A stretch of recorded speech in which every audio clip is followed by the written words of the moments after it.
Jaz imam en velik problem. Imam en kup denarja, kam bi z njim, pa ne vem. Avto mi še služi, stanovanje imam, kam nej ves ta denar zdaj dam. Lahko bi si v Ljubljani kupil 2 kvadratna metra, lahko bi ga dal Herti, sam mi najbolj gre na jetra. Lahko bi v Koverti dal Snežiču denar, ampak kaj bo z njim, skromni vratar. Zato se zdi primerna alternativa, da mi keš nekje na varnem počiva. Ljudska obveznica, vsota vzeta, da je ne deram naslednja 3 leta. Ljudske obveznice, one in profit, gremo bežnice. 3 leta čakam na Ljudske obveznice, kot da čakam slovenske železnice.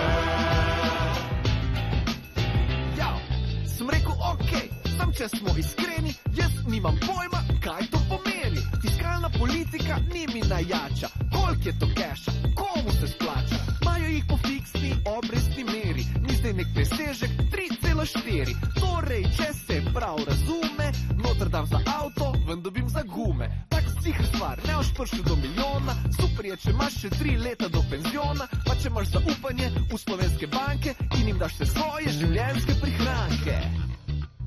Ljudske obveznice, one in profit, gremo bežnice.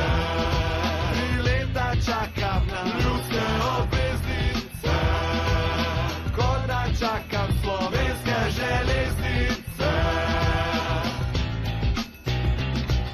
Ugodno, preprosto in zanesljivo. Super je zvenelo in ni mi bilo sumljivo. Vse, kar hočeš vedeti in vse, kar moraš znati, pasalo je na en jumbo plakat. Zagrabil sem priložnost in dodal se na listo. Vsi so obljubili, da naredili bodo isto. To pa zahinavla, oba sta vladarja. Golob ni imel cajta, Janša ni imel denarja. Stari neki klas smrdi bolj od faki greznice. Kaj ste mi prodali te ljudske obveznice? Brez keša ne razmišljam več široko potezno. Vem, da ni glih ljudsko, je pa kar obvezno.